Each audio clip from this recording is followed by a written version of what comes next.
Okay, welcome to this A-level uh, RS anthology analysis of A.L. Basham's The Bodhisattva. Let's read this section 17 and then we can analyze it. So he continues, a man parted from his father and went to another city. He dwelt there many years. The father grew rich and the son poor, while the son wandered in all directions begging. In order to get food and clothes, the father moved to another land, where he lived in great luxury, wealthy from business, money lending and trade. In course of time, the son, wandering in search of his living through town and country, came to the city which his father dwelled. Now the poor man's father forever thought of the son whom he had lost years ago, but he thought no one of this, though he grieved inwardly and thought, I am old, well advanced in years, and though I have great possessions, I have no son. Alas, that time should do its work upon me, that all this wealth should perish unused. It would be bliss indeed if my son might enjoy all my wealth. Okay, so what's going on in this section here? What is Basham now quoting here in this kind of section here onwards? A man parted from his father and went to another city. So the man. Basham here is now quoting directly.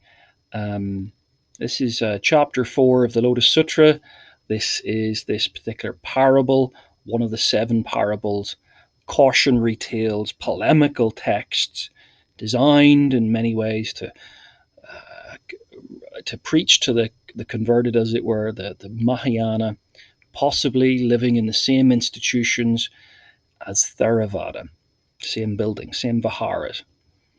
So the significance of this sutra is its explanation of the idea or application of the idea of upaya. Now, this has been this skillful means is really developed in the previous parable, the parable of the or our previous parable, the parable of the burning house. But this here is this key Mahayana doctrine, this Sanskrit term referring to, in fact, a sort of limitless possibilities of ways that you can manipulate the world for the benefit of others. Now, it's often paired with upaya kusala, which harks back to the Pali Canon idea of skill in means, or better here, skillful means. For Theravada, they are being skillful, but it's skillful states of mind or minds that recognize impermanence and aim for nibbana, not that lie and cheat to help others in a compassionate way, as it were. So upaya finds mention in Mahayana Buddhism as an aspect of guidance. It's a key idea. It recommends practitioners follow their own techniques according to the prevailing situation in order to achieve enlightenment. Very kind of situational, ethical, very pragmatic. Think of William James and his pragmatism in its approach. Using skillful means is considered an attribute of the Bodhisattva, perhaps the 7th attribute, and it refers to those who tread the path towards achieving Buddhahood, whatever the goal of Mahayana is, whether it's discovering, well, at this point in the Lotus Sutra, it wouldn't be discovering your Buddha nature, it would be achieving compassion in every given life until perhaps in some endless way you allow all beings to be enlightened. The Lotus Sutra from the 2nd century elaborates the importance of upaya. The 2nd chapter highlights the importance of upaya in the burning house parable. Well, it's developed in the 3rd chapter.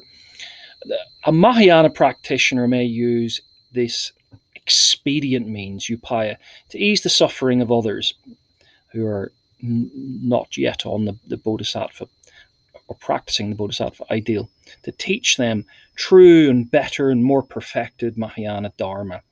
In chapter 25 of the Lotus Sutra, Buddha describes Avalokitesvara.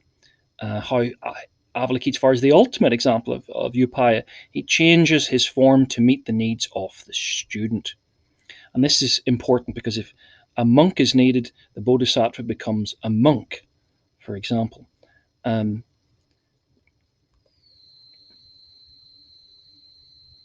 So as we read on here, what does the Lotus Sutra claim of Mahayana? Let's just highlight this next bit here.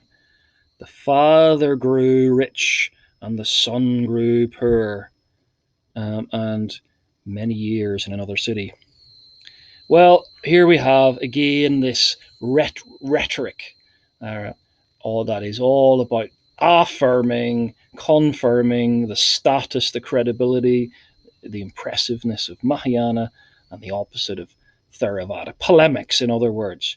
Apologetics, we're great. Polemics, they're rubbish. What does the Lotus Sutra narrative reveal about the attitude of the writer to Theravada and to their own virtue?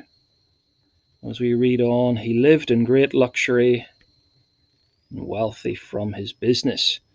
The Lotus Sutra said of Mahayana are, of course, magnanimous.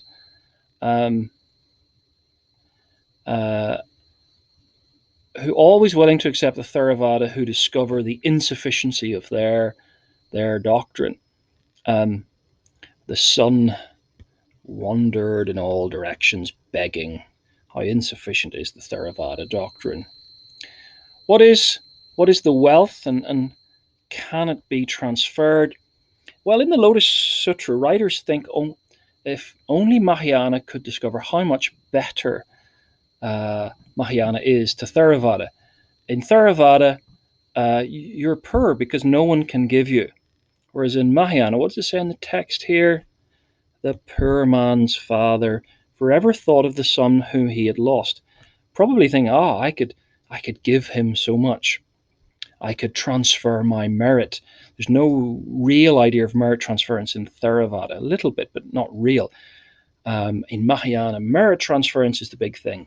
A Bodhisattva helps others to achieve their Buddhahood. And so again, if we read down here, I have a son, alas, that time should do its work upon me, that all this wealth, this Cree phrase, the wealth, should perish unused. Look at this phrase here, unused. Think Avalokitesvara, his idea of the unused merit that he has accumulated in the Pure Land, that will develop in the 3rd century. The Pure Land Sutras of this 3rd century is sort of develop out of this idea of unused merit. Bodhisattvas in the Sambhakaya realm who have unused merit, who can merit transfer. So here, the key idea in this text has been merit and merit making, and merit transference. Merit making is more of a Theravada Buddhist practice, where ordinary Buddhists of the Fourfold Sangha make good merit by the agreeable results in the next life, if not getting to Nibbana, by doing good things, by dana, generosity towards the Sangha, the ordained Buddhist monks who live in the Vihara. And your good karma determines the quality of the next life, contributes to your own growth towards enlightenment, the next life. There's less of this idea of puna in Mahayana, although it's still there. Think of, Tibetan Buddhists on pilgrimage doing their great prostrations as they journey. That does seem a sort of merit making. More is the idea of trying to gain merit from others. Pariyamana is a different idea. Looking for others to give you good karma. And it's an essential aspect of the ideal of the Bodhisattva, the Buddha to be, who uses his merit to help all other living beings. So that was section 17.